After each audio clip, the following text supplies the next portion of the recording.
रफ्तारी। वो घंटों का फासला मिनटों में तय कर लिया करते थे। मंगोल तीर अंदाजी और तलवारबाजी में भी बेमिसाल महारत रखते थे, जो उनकी कामयाबी की बड़ी वजह थी। तारीख में बहुत सी सल्तनतें वजूद में आईं, लेकिन जो फतूहात मंगोलों ने हासिल की शायद ही किसी और सल्तनत को नसीब हुई।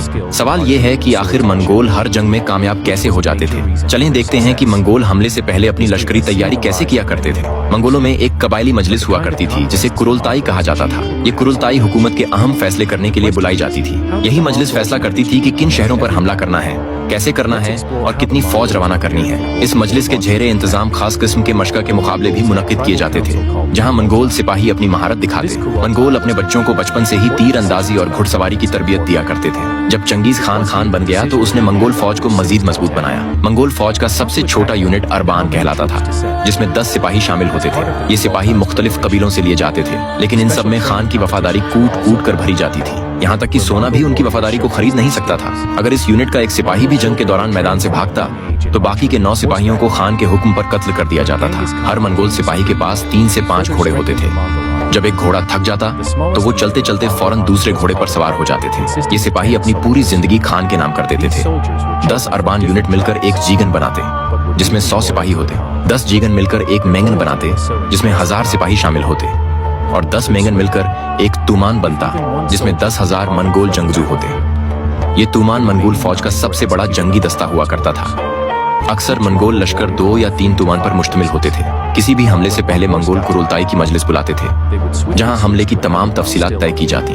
मंगोल जासूस दुश्मन के इलाकों में दाखिल होकर मालूमात जमा करते और वहां के लोगों में खौफ पैदा करते। वो दुश्मनों को बताते कि मंगोल नाकाबिले शिकस्त, सफाक और बेरहम हैं। ये खौफ इतना होता कि अक्सर दुश्मन बगैर लड़े ही हथियार डाल देते, या अगर लड़ाई होती भी तो शिकस्त उनका मुकद्दर बनती। मंगोलों के पास माहिर इंजीनियर्स भी हुआ करते थे, जो मुहासरे के वक्त दीवारें तोड़ने वाली मशीनें और दरिया पर पुल बनाने में महारत रखते थे। लश्कर के दरमियान पैगाम रसानी के लिए मंगोल धुएं के सिग्नल और ढोल इस्तेमाल करते थे। लश्कर के इर्द गिर्द 70 मील के फासले पर घुड़सवार सिपाही गश्त करते, ताकि दुश्मन का कोई भी अचानक हमला नाकाम हो जाए।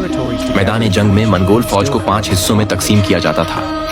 पहले 2 हिस्से नेजा बरदार घुड़सवारों पर मुश्तमिल होते, जिनके पास नेजों के अलावा तीर और तलवारें भी होती। उनके पीछे 3 हिस्से तीरंदाज घुड़सवारों के होते, जो दुश्मन पर बारिश की तरह तीर बरसाते थे।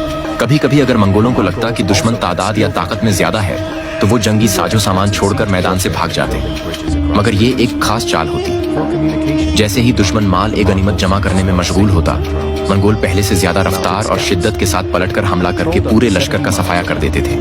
घंटों का फासला मिनटों में तय कर लिया करते थे। मंगोल तीर अंदाजी और तलवारबाजी में भी बेमिसाल महारत रखते थे, जो उनकी कामयाबी की बड़ी वजह थी। तारीख में बहुत सी सल्तनतें वजूद में आईं, लेकिन जो फतूहात मंगोलों ने हासिल की शायद ही किसी और सल्तनत को नसीब हुई। सवाल ये है कि आखिर मंगोल हर जंग में कामयाब कैसे हो जाते थे। चलें देखते हैं कि मंगोल हमले से पहले अपनी लश्करी तैयारी